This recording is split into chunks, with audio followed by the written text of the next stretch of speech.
All right, so what is this class, and why should you care?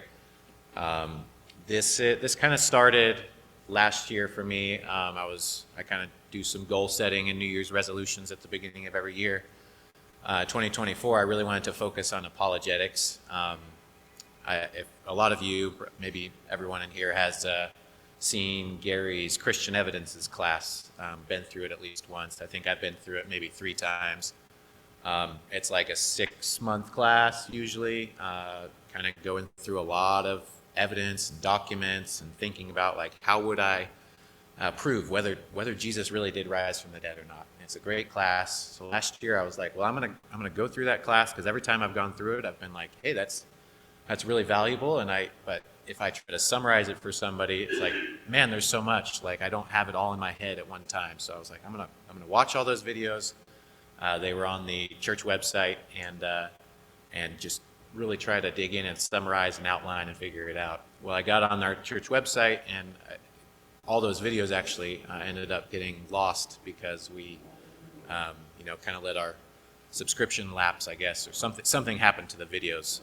So until Gary does another class and we can record those again, that wasn't an option. So then I went on to this book called Cold Case Christianity, which Jane Haggerty was leading in the women's class, and I honestly expected it to be a little cheesy, just like, oh, I'm a detective. Here's the case or whatever. But it's actually a fantastic book in my opinion.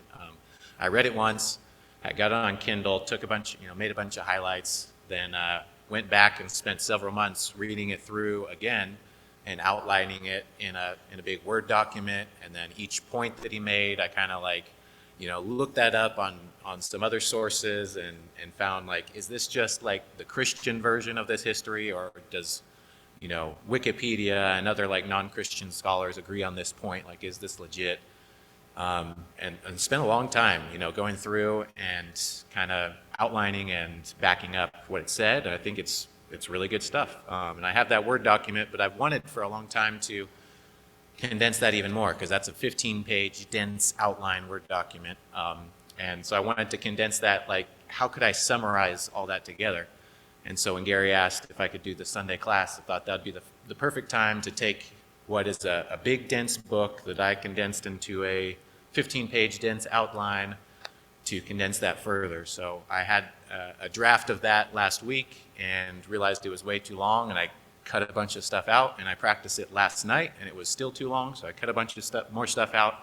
But I think I've got it down now to something we can cover in an hour without me talking like a chipmunk. So that's the goal. That's what the class is. It'll be basically a book report on this book, which I think hits a lot of the main stuff that was in Gary's Christian Evidences class in a pretty cool way. And I have researched a lot, and I think it's legit points. Why should you care? I think that whether or not our faith is true is huge, both for our own faith, we're not just believing something in spite of the evidence, we're believing something because of the evidence. And when things get hard, or we don't want to obey Jesus, knowing that he really did rise from the dead and he really is our Lord and Master is huge. And also this year we're focusing on evangelism, so having in your head sort of a high-level overview of these are the types of things that are the reason I'm a Christian that you could say to somebody, I think is valuable. So that's the goal. This is kind of the outline of the book. He's got 10 chapters on what he calls the detective's toolbox. And that's basically what are the types of things you need to be a cold case detective. If you don't know what that is, a cold case detective is somebody who picks up cold cases, 30, 40, 50-year-old cases that were never solved, and tries to go back through the evidence that nobody ever figured out who it was, and he tries to figure out what happened. And a lot of the tools that a detective would use or a jury would use to convict somebody are really valuable tools for us when we're trying to go back 2,000 years and look at documents and evidence and try and figure out what's the reasonable doubt, what's the proof that Jesus rose from the dead. So a lot of that is toolbox.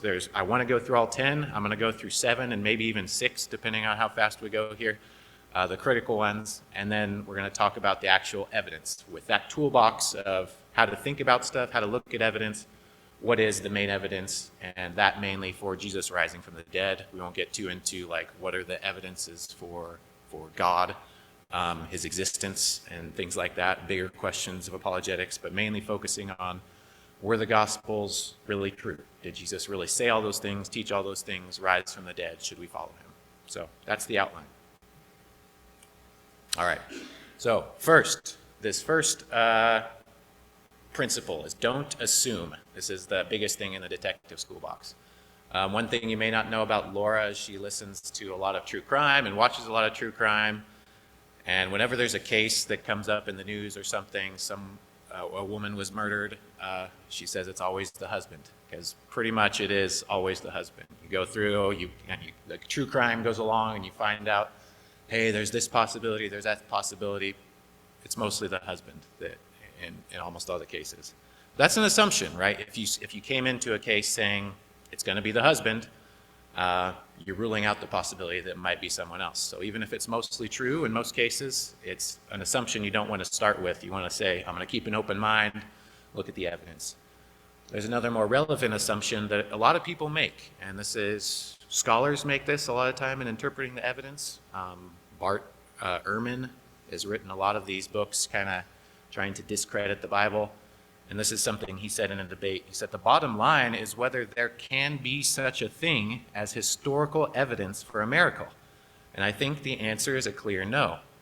So basically he's saying there's no amount of historical evidence that would ever convince me that anything miraculous had happened.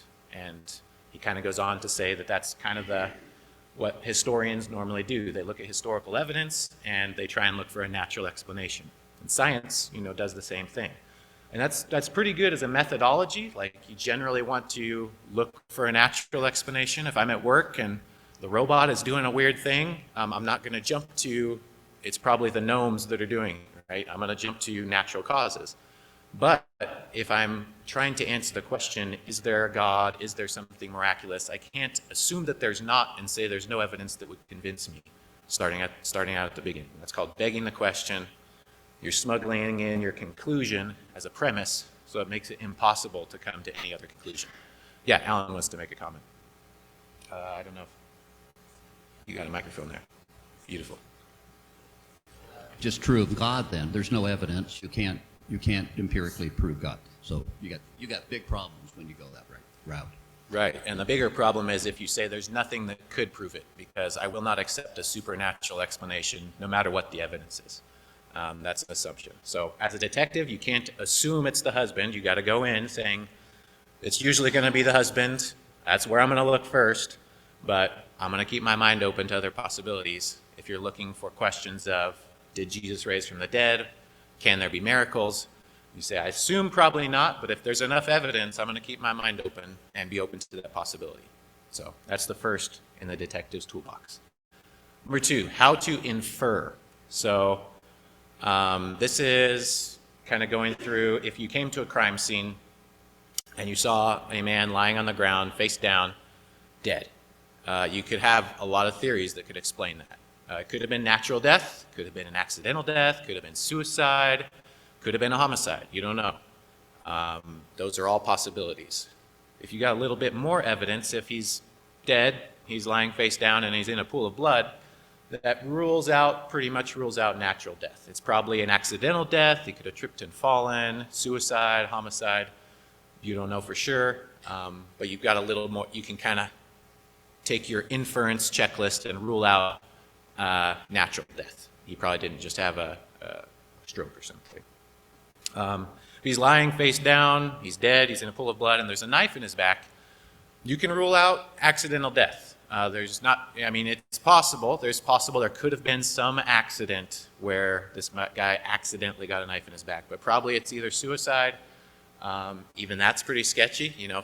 Stabbing yourself in the back is pretty difficult, but you could be done. So I'm not going to totally rule out suicide, but it's probably suicide or homicide at that point. And we're making inferences. We didn't see what happened, right?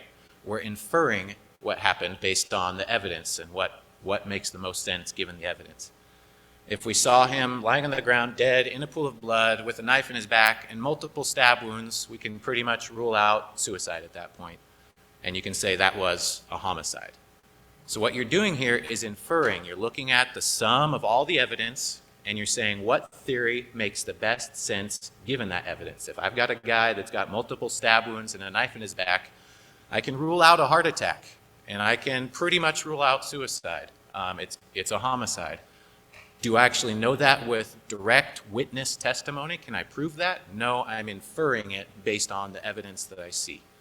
So that's kind of a subtle point, but this is what detectives do. This is what lawyers do. This is what you do in a court case. You say, given all the evidence I have, what explanation is the most feasible? What's the most straightforward? The least complicated. I don't want all these pieces had to come together for this to happen. I want the thing that explains the most evidence, explains the evidence best, and I want to look at motivations. If I said, hey, it's possible this guy committed suicide with a robot that stabbed him in the back and then left the knife and then drove off, okay, it's possible, but why? What would be the motivation? And is that a straightforward explanation? Is that, I can't prove that that's not true, but that's not really a reasonable doubt, and we're going to talk about that in a minute. So that's inference. You're looking at all the evidence and trying to say what makes the most sense given that evidence. And these facts on the left here: Jesus died and was buried, the tomb was empty, the disciples claimed they saw the resurrected Jesus, and they were transformed afterward from fishermen and tax collectors and zealots into evangelists that were martyred for their faith. Those are all pretty much undisputed facts. Non-Christians, Christians, they'll say that's true, but they have theories like they were just wrong, or they were lying, or they were delusional. They all had this group hallucination. There's all these theories, but just like the guy with the multiple stab wounds and the knife in his back, if you go through those theories, none of them makes that much sense given the total evidence that we all have. And it kind of comes down to they were accurate. This is something that you may have seen in The Lion, the Witch, and the Wardrobe. When the professor is questioning the kids, he says, do you think Lucy was lying? Well, she never lies. Do you think she was crazy? No, she's not crazy. Have you considered maybe she's telling the truth? And it's like, well, dang, yeah, I guess that is the most likely explanation. So that's kind of what we're getting at here. Okay, going fast, trying to get through these. Don't assume, don't infer. What about types of evidence? This is a big one. So there's two kind of possibilities. There's a lot of types of evidence, but there's two main ones. One is direct evidence. So if you're in a murder trial and you've got an eyewitness that is 100% sure they can identify, that is the guy who did it right there. That's direct evidence. And you don't always trust direct evidence either, because that person could be lying. But if you got a lot of witnesses, in the Bible, 2 or more witnesses that say, I'm 100% sure I saw them murder her, that's direct evidence.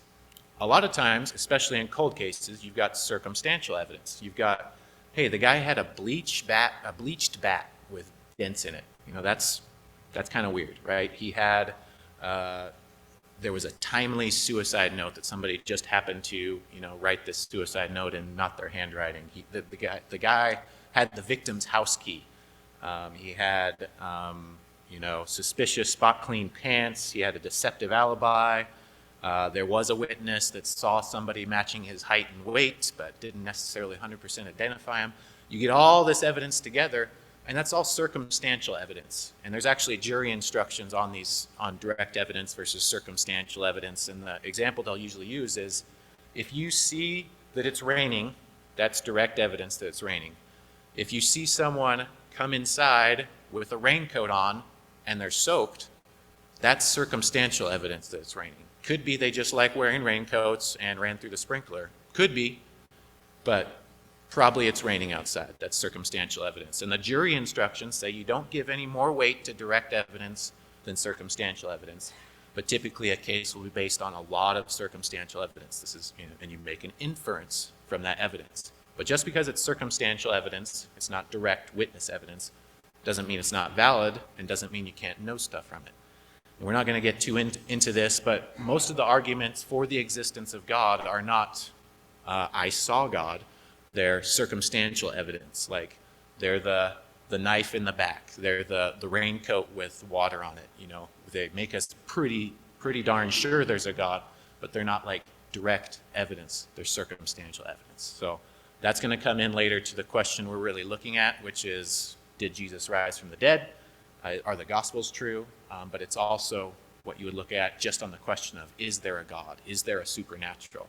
And that might be, if you're having a discussion with someone, that might be where you start on, hey, are you really going to start this with the assumption that there just can't be a God? Well, let's talk about that. There's a pretty good possibility there is a God, and circumstantial evidence says there probably is. So we won't go too much deeper into those right now, just for time. Witness testimony. This is a real case from this book that he dealt with. There was a gas station robbery. He had two witnesses of that gas station robbery. Sylvia said that the guy that was at the gas station counter was a younger boy in his teens. He was very polite with a sweet voice. He did not have a gun. He just bought something at the store and walked outside. He didn't have a vehicle, and he was wearing an Izod polo shirt. That was one witness. Paul was also there. He said the guy was 24 to 25 years old, not a teenager. And then he had a threatening scowl, which seems a little different than polite with the sweet voice. And then he had a Ruger P95 9mm handgun, rather than no gun. That he bought nothing at the store. He might have worn a t-shirt, not sure. And he ran to a 90s tan Nissan. Two witnesses. So if you look at this, your first instinct might be one of these is lying, or one of these was not there. But it turned out they both were there. They had different perspectives. So Sylvia was standing behind the suspect in line. She didn't realize there was a robbery going on. She recognized the shirt because she had just bought her husband that same exact shirt. So she was the person to trust on what shirt the guy was wearing, because it had an impact on her. But she didn't see his face. She didn't hear the gun. She just heard him talking calmly and wasn't really paying attention to what he said. So she assumed, he's very polite with a sweet voice. Didn't see the scowl on his face and the give me the money. And she thought he bought something. She just saw the clerk hand him a bag of money from the cash register, but she assumed he was buying something, and couldn't see out in the parking lot, so said, I don't think he had a vehicle. Paul was a friend of the cashier standing back with him. He recognized the gun because his dad had that same gun. He didn't really recognize the shirt, wasn't paying attention to the clothing at the time for some reason with the gun pointed in his direction. But he could see outside and saw the 90s tan Nissan. The guy was about his same age, so he had a better read on the guy's age than Sylvia did, looking at the back of his head, and she's in her almost 40s. So these are two witnesses, and they have different stories, but they're not lying. They're two independent witnesses. And in this chapter, the author goes on about, if I am interviewing a lot of witnesses and they have really close details, usually those details, I know that they've heard each other and they're kind of referencing each other. And then later witnesses that have heard earlier witnesses sometimes won't even fill in those details, or they'll just repeat them verbatim. We see the same stuff in the gospel, but they'll fill in the extra details that nobody got to.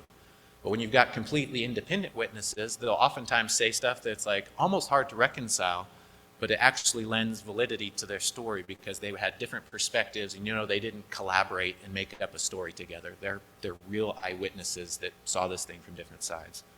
So the point of that is that independent witness testimony is often messy, but not irreconcilable. And that's something we're going to see in the Gospels as independent eyewitness accounts of Jesus. All right, we're through 4. We got 3 more pieces in the detective's toolbox. Conspiracy theories is one I put in orange. I think we've got time to cover it really quick. I was like, if we have to drop one, I guess I can drop this one.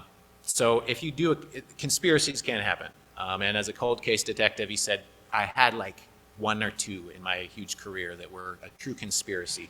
It's usually between a small number. It's like 2 people, and they carry it off for a small amount of time. They can't keep it going for a long amount of time. They have to be in good communication. If we could ever get them in separate cells and question one, question the other, their story would break apart instantly. But if they could communicate with each other and get their story straight, they could keep it up. They had to have a significant relational connection, so they didn't give each other up. If you have 2 strangers trying to do a conspiracy, or 12 strangers trying to do a conspiracy, it's really hard to pull off. And there has to be not much pressure. So if you get all of those, you can have a successful conspiracy or hoax. It's pretty hard to pull off. And that's kind of the opposite, of course, of what we have with the 12 disciples and the 120 more people that Jesus appeared to and the 500 more that were mentioned in Acts. Scattered, no phone, no internet. They kept it up for a long time. Many or most of them were strangers before they became witnesses, and tons of pressure. So that's not the scenario where you would expect people to pull off a successful conspiracy, which goes back to that inference thing where we got to take the explanation that makes the most sense, not just the explanation that is theoretically possible. So the disciples making a conspiracy to carry off the hoax of Jesus' resurrection is a little bit like the theory that the guy built a robot to stab him in the back to fake his own suicide type thing, or fake his own murder, I guess. And this is a note here. Martyrdom itself is not proof of what somebody's saying. Lots of people are martyred for what they believe.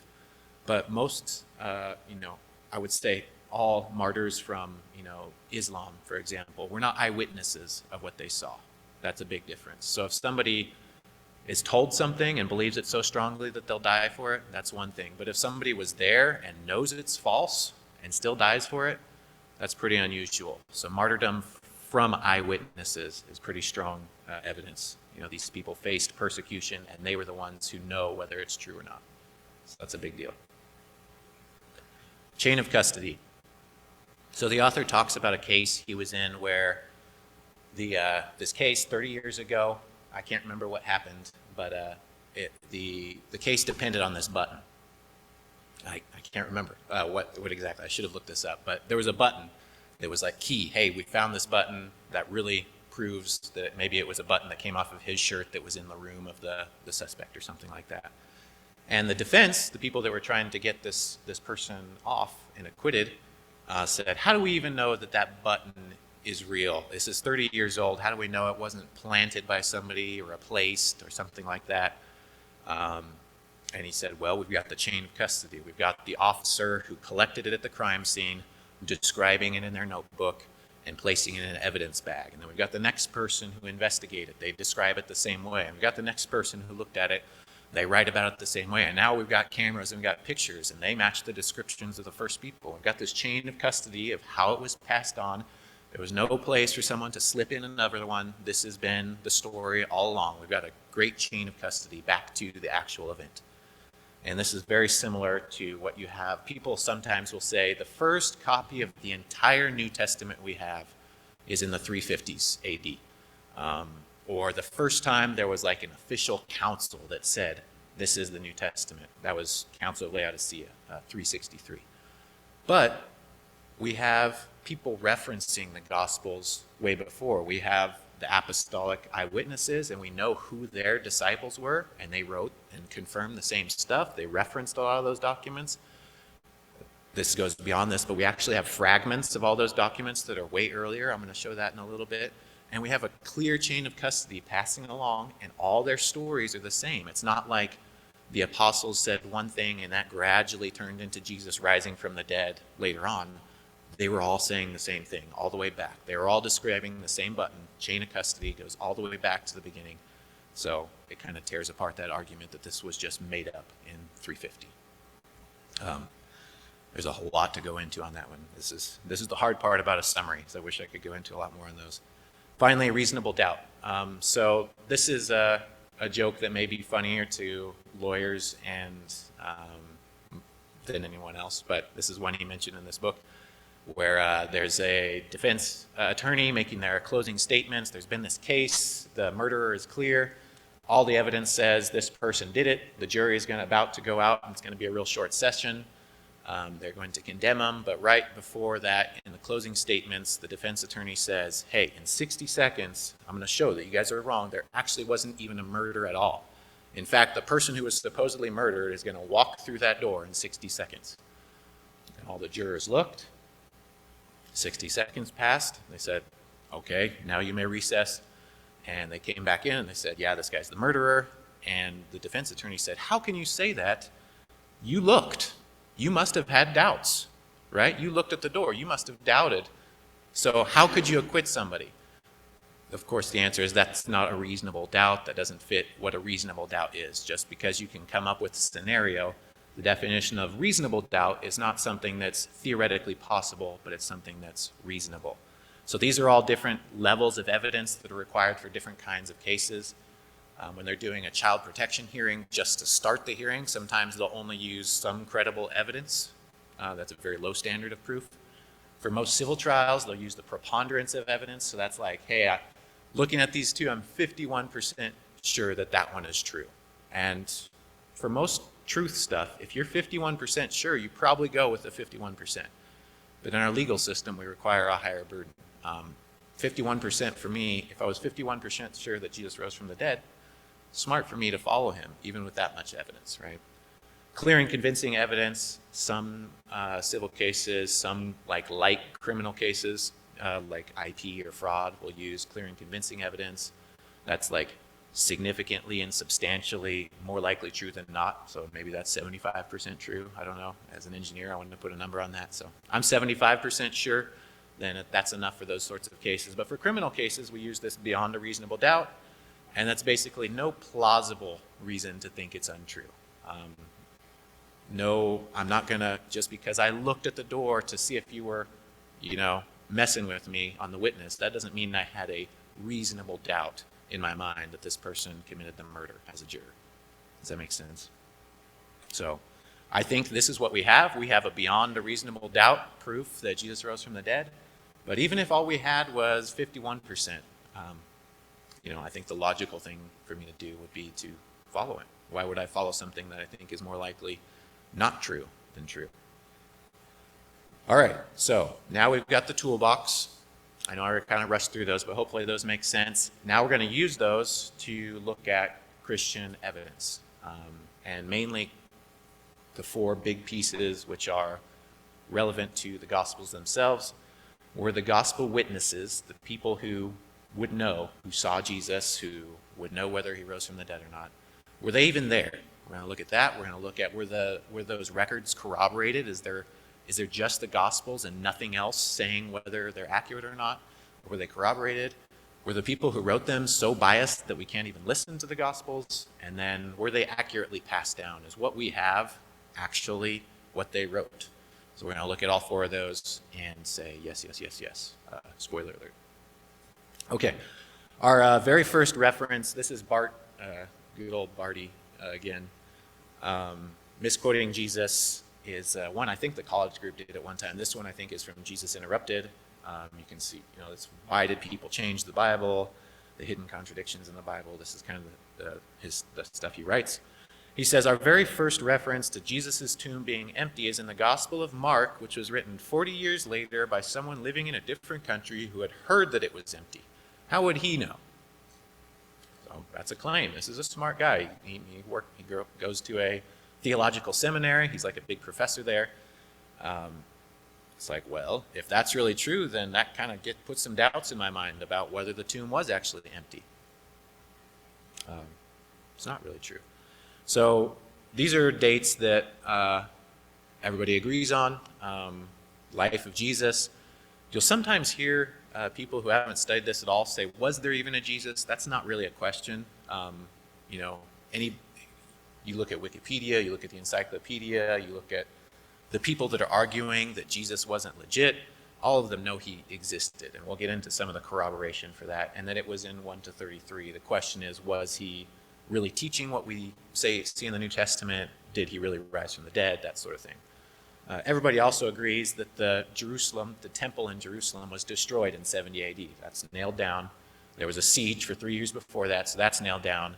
And also that James, Peter, and Paul, those are the most verified martyrdoms. There's stories of martyrdoms of all 12 apostles, but these are the ones that even the people that are fighting against Christianity and trying to prove that it's not true will say, yeah, Peter and Paul and James were martyred, and it was in that 61 to 65 period. This is one of the ones I spent a lot of time, is this just a cold case Christianity guy saying this, or is this legit?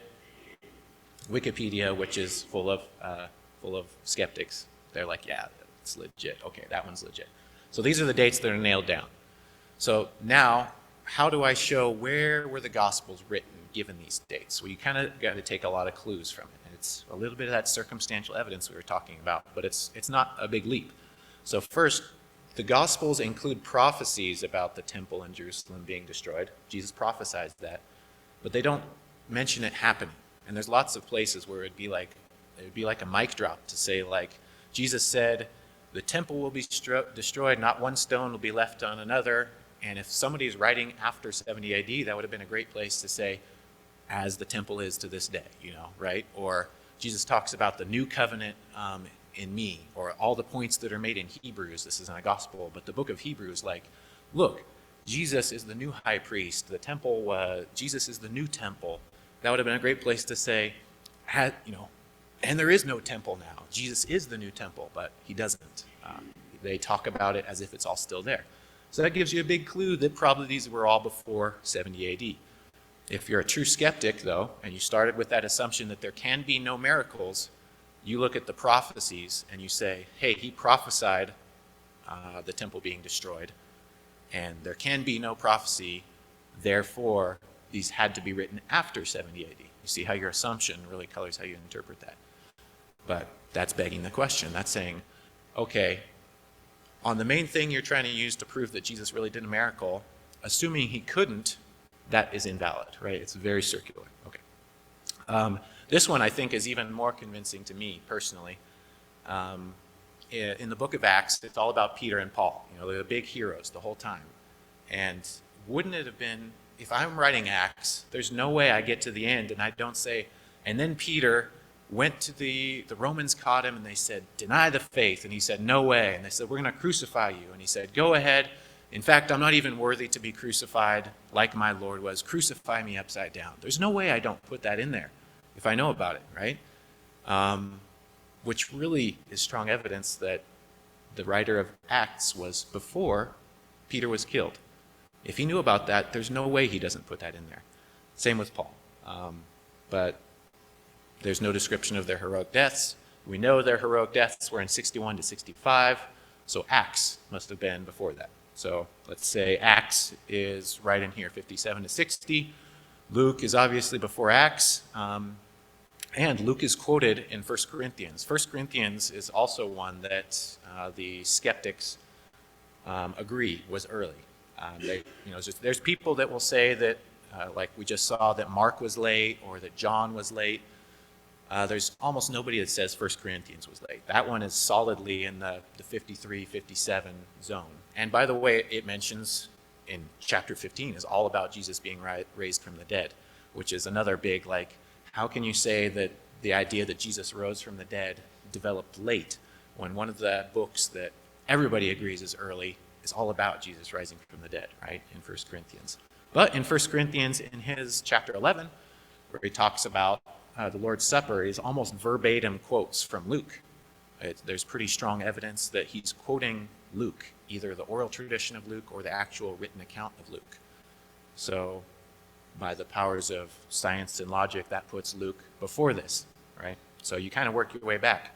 So you say about the latest I could say that Luke wrote his gospel is 50 to 53, and Luke clearly quotes Mark and Matthew, so they've got to be before that.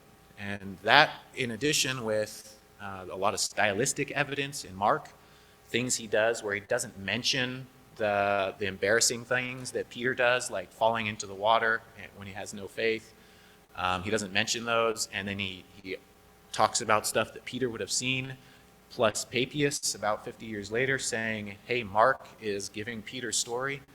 All that really points to Mark being right there in the 45 AD, like 15 years, 10 years after Jesus died, and then he's giving the testimony of Peter, who was there the whole time.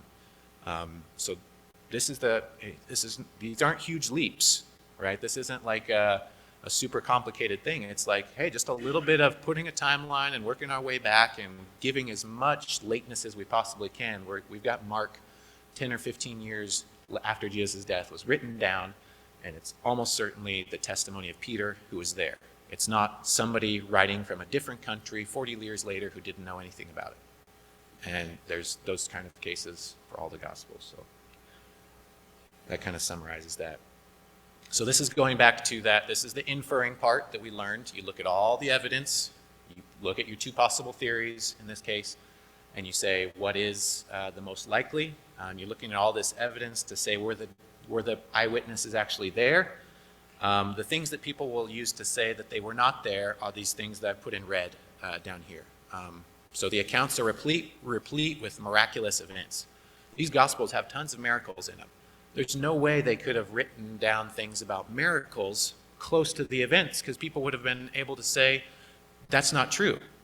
What's the assumption that's going on there? Couldn't have actually been miracles, right? The only way that argument makes any sense is if I say, there can be no miracles. So if they included miracles, it must have been later when somebody couldn't call them on it.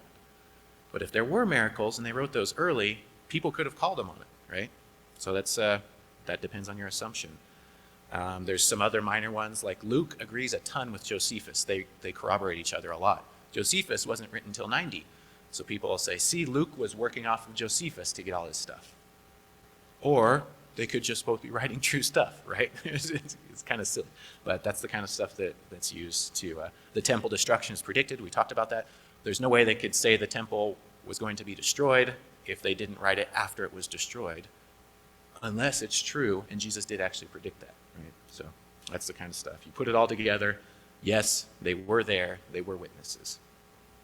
All right, corroborated. Corroborated is in a crime scene. That's when a person is describing the suspect, and they're like, yeah, I saw them, and this is what the weather was like, or there was this car parked down the street, and someone else is describing it, and they're like, they mention those same details that maybe aren't crucial to the case, but if they all mention the same sort of ancillary details, then you're like, hey, that's legit. They were both telling the truth, right? It corroborates the story. So that's what we're looking at here. If you look at the Gospels, there's a lot of broad strokes that we're going to look at that are corroborated by external evidence. And there's a lot of fine details that are corroborated by internal evidence. So that's the nerdy stuff, like comparing things between the Gospels themselves. So we're going to just kind of touch on all of those. But yes, they are corroborated. The broad strokes. So, I had to cut out so many slides here. But these guys are all early non-Christians. So you got Josephus, he's a Jew, not a Christian. I think Thallus was somebody who was actually trying to disprove Christianity. And these people all wrote between 100 and 150 or so. We have quotes from them, or we have people quoting them. Those are the dates for them. They're all non-Christians. And if you put together the stuff that they said, these non-Christians, these people that were even opposed to Christianity, what they said about Jesus and Christianity, it kind of makes this list on the right. So, Jesus was a person. He lived in Judea. He was this supposedly virtuous man. He was supposed to have all this power. One of these is like from the Jewish Talmud that says he was a sorcerer that could predict the future, right? It's like they're not trying to compliment him when they say these things, but they're non-Christians saying these things. Yes, he was crucified by Pilate. One of them says the Jews crucified their wise king. So that was, that's legit, that he was supposedly the king of the Jews. One of them, that's my favorite, I think this is Thallus, he said, he's trying to explain the darkness and the earthquake. And he's like, actually that darkness wasn't God, that was a solar eclipse. And the earthquake was just kind of a coincidence. Well, what does that tell you? There was darkness and there was an earthquake, right? So that's a non-Christian who's trying to discredit it, but he's actually corroborating the story as well. This wasn't something that was made up. He was believed to be the Messiah. His followers were called Christians. There was this superstition that spread about him. That's all stuff we can learn, that we can corroborate the story from non-Christians. That doesn't prove that Jesus raised from the dead. None of them believed that was true, but they showed the broad strokes of the story, the details were correct. Hope that makes sense. And they're all very early. Archaeology also does some of these broad strokes, and really had to cut out a lot here. I love this stuff, but this is some of the best ones, my favorites. So Polytarch is something mentioned in Acts. They're talking about Thessalonica, and there was this Polytarch so-and-so. And for a long time, people would say, see, like somebody just made this up. There's no such thing as a Polytarch. Definitely not in Thessalonica. Definitely not at that time. In 1867, they found this inscription in Thessalonica that mentioned a Polytarch. And they're like, well, shoot. And now there's about 65 of those, all of which are from Thessalonica. So does that prove Jesus rose from the dead? No, but it's one of those supposedly inaccuracies that was corroborated by archaeology. These people were in that time period, and they weren't just making it up. You know, a lot of people say they were in Egypt, they were making up this story hundreds of years later. That's the kind of detail you don't get right if you're making up a historical novel and you don't have the internet to look stuff up, right? So, Pool of Bethesda was similar. It's an inaccuracy for a long time. There is no Pool of Bethesda, and Jews never used 5 porticos. There's no way that's real. It was discovered. They found it. They're like, hey, maybe this is the Pool of Bethesda. That was 1888. In the 60s, they really fully excavated it, and no, Jews didn't usually make like pentagon 5-sided things, but they had these 2 pools next to each other where it ends up making these 4 sides and 1 central covered portico. Hey, it's a 5-sided portico. It was the Pool of Bethesda. I'll be darned. John was talking about a real thing. Like, this whole time we thought he was just making it up. Really cool. This is the Pool of Siloam, another one. There's no mention of the Pool of Siloam anywhere for a long time except the Old Testament. So it was like, hey, maybe they were just using, they were familiar with the Old Testament and they're trying to legitimize their story, and they're making up this pool that wasn't even in existence in the New Testament times. Well, in 2004, this is what, 21 years ago now, somebody was digging a big pipe for a storm sewer, found these bricks, and a couple years ago we were there. That's Laura and Brooke there sitting on those steps as they're excavating what was certainly the Pool of Siloam. There it is. And this stuff is just so cool. So broad strokes, none of these prove that Jesus rose from the dead, but they show that the Gospels were accurately reporting their time, right? Okay. Fine details. This is the more nerdy stuff, so brace yourself. This is something called unintentional support. So that's when you have multiple witnesses. One of them says something that you're like, that's kind of weird. Like, how does that work out? And another one's story says, oh, that's what this other person was talking about. If you've got that going on, and they're not like intentionally filling in the gaps, but they're unintentionally filling in the gaps, that really lends a lot of weight to the truth of the story. And this is one good example of that. The feeding of the 5,000. So that's a story that happens in all 4 of the Gospels. So you can kind of compare the accounts. And there's some weirdness in some of them that's explained by other ones. So Mark, probably the first one, says there was this big crowd, and Jesus told the disciples, let's go get some rest. Let's find a secluded place. I have normally never thought anything of that, but it doesn't really say why there was this big crowd there. So it just doesn't say why. You can kind of wonder, why is there a big crowd? John, that's the one that most people say is very independent of the other Gospels, was not using them.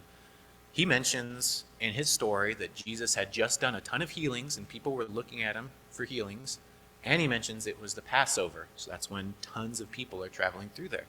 So you've got this other witness that gives some details that fill in the gaps. Like, oh, that's why they were being stormed by crowds.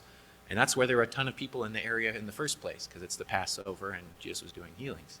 But then John has some details that kind of raise another question. So in John, Jesus asks Philip where to find bread. He's like, hey, there's all these people here. What are we going to feed them with? He asks Philip, hey, where are we going to get bread? That's kind of weird. If you've been reading the Gospels a lot, you're like, Philip doesn't show up that much. He's not a main character. It's kind of just weird that Jesus would ask Philip. Like, why not ask Peter? Why not ask John? One of the main characters. Like, why is he asking Philip? And then Andrew later answers, hey, there's this boy over there with barley loaves. That's not a big deal, but it's kind of interesting he mentions barley loaves. Well, here's something really weird in Luke, who mentions that this was in Bethsaida. Bethsaida, I guess. Which John had mentioned way earlier was where Philip and Andrew were from. So you're putting the pieces. You're like, oh, this is Philip and Andrew's hometown. No wonder Jesus asked Philip where to buy bread. But John doesn't mention that this happened in Bethsaida. That's Luke. So you're filling in the gaps from all these other ones, right? So of course he would ask Philip. And then if you look at the Passover timing, which we got back from John, the barley harvest would have been during this time. So makes sense they'd have fresh barley loaves. So these are all just little pieces that kind of fill in gaps, and they're independent stories. They're filling in the details. So I warned you this is nerdy stuff, but this is kind of the stuff that New Testament scholars look at to say, hey, these are legit. This is not, trying to come up with 4 independent accounts that fill in the details like this as a fiction. Can you imagine? I've tried to write fiction, and I can't imagine doing that. So I'll just say that. There's a ton of these. I will go ahead and skip this one. This is another one I marked orange, skippable, but there's a lot of them. Okay, period accuracy. So what movie is this from? Yell it out. Braveheart. What's wrong with this picture? Does anybody know? Yes, wearing a kilt. William Wallace was in the 1200s. Kilts weren't invented until 1500s, maybe 1600s. So that shows you what about the date of the making of the movie Braveheart? It was after the 1500s, right? When they had kilts. They couldn't have put kilts on people before the 1500s. And not accurate. So if somebody's making this up, they would do stuff like this. They would have anachronism. That's what that is, where you're putting something modern back into a story. And you can tell if they include details that didn't exist in the 1200s, that they didn't write this in the 1200s. Well, the Gospels are full of not that. So it's kind of crazy that people do a dissertation on something like Jewish names in the first century, but they do. Okay, so there's people that go out there and they count the names. And there were Jews that lived in Israel, Palestine. There were Jews that lived in Egypt. And then we're going back to one of the main theories, hey, the people that wrote Mark were living in Egypt and just making it up. If you lived in Egypt and you made up the gospel, you'd say, well, I want to use a lot of Jewish names. Well, the top Jewish names in Egypt at the time were Eleazar, Sabbaticus, Joseph, Dositheus, Pappus, and Ptolemaeus. So you'd expect, I'm writing a fictional account of what happened with a bunch of Jews, and I'm living in Egypt. Those are the kind of names I'm going to assign to the characters. The names that were actually the real period-accurate names in that time and place were Simon, Joseph, Eleazar, Judah, Johanan, or John, Joshua. Those are the names that we actually see in the New Testament. So it's accurate with this use of names. And I don't know if you can see this middle one, but people have actually broken down, you know how now you can look up baby names and what's the most popular baby name? Well, people have looked up we have tons of documents from this time period. What was the most common name? 15.6% of people had the name Simon or Joseph. And in the New Testament, 18% of people had the name Simon or Joseph. You go down this list, the percentages all match up really well. So whoever wrote the Gospels was either actually there and reporting on true stuff, or they had an internet connection and had really good access to the correct names and places, right? There's corroboration of location. You probably can't read this, but the Gospel writers mention places like Aenon, Arimathea, Bethphage, Caesarea Philippi, Cana. There's a jillion of these, and all of those are places that were in that place, were in that time. Those are hard details to get right if you're making this up later, hard details to get right if you didn't live there or you weren't a witness. Language, the same way. The Greek that's used in the New Testament is the same kind of common Greek that people used at that time. So again, if I'm writing something about the Revolutionary War, I have an internet connection and a lot of books from that time, so I can do a decent job of making people talk the way and use the same language that they did back then, but mostly I don't. You read Johnny Tremain, one of the best books there is. They're not talking like people talked in the 1700s in Johnny Tremain. In the New Testament, they are, because it's not a made-up story about a past event from someone modern. It's by someone who was living at that time using the same sort of language. So these are the fine details, the corroboration for the fine details in the New Testament. So you put all that together, the only thing people will say that doesn't corroborate are usually things that are missing. Like there's still some terms like polytarch that we haven't found yet. So there's a few of those hanging on. That's the kind of objections people will bring up. Or not every single detail has an archaeological find backing it up. There's a ton of them, but not every single one. So those are the kind of objections people bring up to say it's not fully corroborated, like nobody else, mentions the second census of Quirinius or whatever. Well, I think actually they do now, but maybe there's other stuff that nobody mentions. So that's the kind of objections. You put all that together, you do your inference. Hey, we've got a dead man with multiple stab wounds. looks like they are reliable, and they're contemporary with the events. All right, we got 2 more in 10 minutes. I think we can do it. Were they biased? This is a big one. Hey, the Gospels are written by Christians. How can we possibly trust what Christians are saying? They're biased. So this is a little bit weird to think through, but this is a real story from a case. A bank robbery case. There was this guy named Mark Hill that robbed a bank. And one of the main witnesses was one of his old friends from high school that happened to be at the bank. She saw him rob the bank. She recognized him. She saw him rob it. So afterwards, she was one of the people that believed that Mark Hill robbed the bank. Now, can you imagine when she goes up to the witness stand and she says, I saw him rob the bank, and they say, no, you're a Mark Hillian. You're one of those people that thinks he robbed the bank. We can't trust what you say. It doesn't make any sense, right? Of course, the people that believe it are the people that are going to say it. And furthermore, the disciples were people who didn't have a good reason to believe it. They were Jews who were expecting a different kind of Messiah. They came from all different backgrounds, and it didn't benefit them at all. They weren't looking for this, and it didn't benefit them. So we're going to play this video. Joe's going to bring it up. Andrew told me about this, and we're going to play about the first 2 minutes of it. But this is going on. Were the disciples biased? Did they have something to gain by putting on this hoax?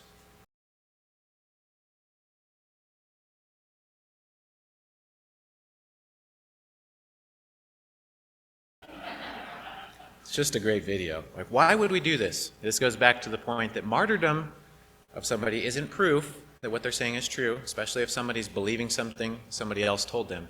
But martyrdom of eyewitnesses kind of puts a big question mark on, were they making this up as a hoax? All right? Were they carrying this off as a conspiracy? Was this a fiction that they invented? All right? So, were they biased? No, they didn't have anything to gain. The gospel accounts were written by Christians, but of course they were. Who else would write about Jesus rising from the dead except people who believed he rose from the dead and were witnesses of that? So that's another one, the biased question. This is the last one. Were they accurately passed down? Do we actually have the accurate accounts that they wrote? Let's say I believe they were there. I believe that they were accurate, that it corroborates, it fits well with history. It's corroborated by archaeology, like they were actually there. I get that they didn't have anything to gain, that they weren't so biased that I can't listen to what they say, but is what we have really what they wrote? And this is another one people use sometimes. This is just to show John, Paul, and Peter, some of the main witnesses. These are the ones that we have really good records of. Who were their disciples? John, Ignatius was one of his disciples, and then I can't see the top, but someone else was one of his disciples, and Irenaeus was one of his disciples, and you'll see these little parentheses. These are how many New Testament books these different people quoted. Ignatius quoted somewhere between 7 to 16 books, Irenaeus 24. And these are all the people. This is going back to the chain of custody stuff that we looked at before. Did somebody just make all this up in 350? No, we have a really good chain of custody going all the way back to the originals, and they're all describing and saying the same thing. It didn't develop over time. It's not like the apostles said one thing, and by the time it got to 350 with the Codex Sinaiticus or whatever, that it was totally different. No, it was the same thing all the way back.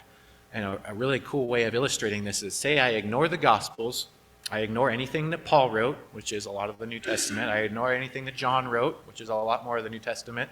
I ignore anything Peter or Mark wrote. I just look at their disciples, the Ignatius, Polycarp, and Clement, all around 110 AD, so it's a little bit later. If I just look at what they wrote, nothing else, then I get Jesus being born miraculously, recognized as God, that he taught divinely, he died on a cross, he rose from the dead, and he reigns with the Father. I get all the crucial details from these other witnesses. So that kind of shows that the accounts were accurately passed on from what the apostles wrote to what we have in 350. This is another one. This is from, I'm taking an apologetics class at Sunset International Bible Institute right now, and they make a big deal about putting into perspective. Sometimes people are like, hey, that seems kind of late. We've got Mark from 15 years after Jesus died, and then our earliest fragments of the New Testament are like 30, 40 years later, like that, doesn't that seem kind of late? Like, couldn't a lot be developed? And then our first full manuscript of the New Testament is 300 years later, and 350. Like, isn't that late? And anybody who's ever looked at ancient documents is like, no, that's incredibly early, like for the stuff we believe. So Homer wrote Iliad and Odyssey, right? The first fragments we have of what he wrote, this blue line, is how many hundreds of years passed until we have the first fragments of the Iliad or Odyssey. Over 1,000 years later, we have the first little pieces of the Iliad and Odyssey. And almost 1,800 years later until we have the first full copy of the Iliad or the Odyssey. And yet you usually don't hear people saying the Iliad that we have now is totally different from the Iliad that Homer wrote, right? You have this with things like Iliad and Odyssey, which are not necessarily history. You have this with Herodotus is one of the biggest histories we use. Our earliest fragments of Herodotus are 550 years after he wrote, and our earliest full manuscripts 1,400 years after he wrote. And we only have 109 total fragments and histories. New Testament, we have almost 6,000 fragments and full copies that would count back in this period. Our earliest fragments are like 40, 50 years later, and our earliest full copies are earlier than almost any of the other sources, just fragments.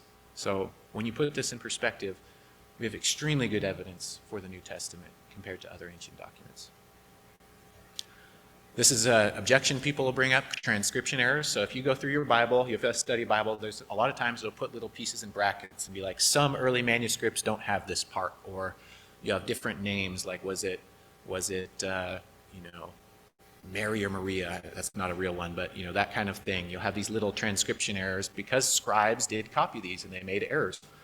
And so this guy goes through this. What if I'm a policeman and I get my dispatch, go check this out, and it says 1426 Crosbit Street, 7-Eleven Market, blue steel hand bun. Well, I know they meant handgun, not hand bun. And there is no Crosbit Street, so that was probably a typo. The next one, says Crosby Street, but it still says hand bun. And the next one says Crosby Street, but it also says hand bun. I'm still pretty sure it's a handgun. The next one switches the number on the street, but says blue steel handgun, but spells steel wrong. You put all these together. This is kind of what we have with the New Testament. You have a ton of them. It's very easy to look at all that and say, this is the real one. The transcription errors of this scribe got this piece wrong, this one made this piece wrong. When you have as many copies as you do, it's very easy to say, these are the pieces that we're not sure about, and that's why your study Bible points them out, and they almost never make any bit of difference to the big point. So transcription errors are not a good argument to say, see, the whole thing is not legit. So those copyist insertions, some of the biblical narratives differing. We talked about eyewitness testimony. Sometimes things get messy and there's different perspectives, but these are the kind of things people use to say, look, the New Testament is not even legit. It was just distorted over time. But if you look at all the evidence together, all this chain of custody, all the things that Ignatius and Polycarp and everybody said about Jesus that confirms the story, and you infer the thing that makes the most sense from that evidence, you get they were legit. So all of that together, I think, really proves that the gospel eyewitnesses are reliable. They were timely, they were there, they were verified by all this external evidence, they were accurate, and they were attested. Yes, Bruce?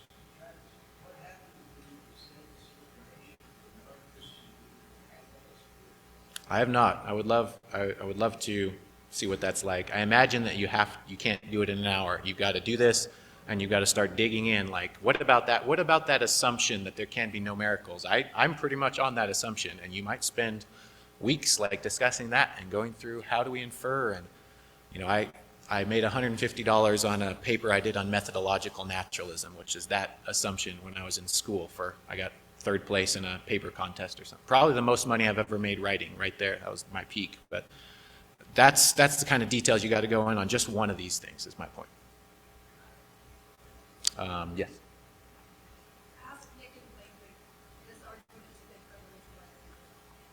Yeah.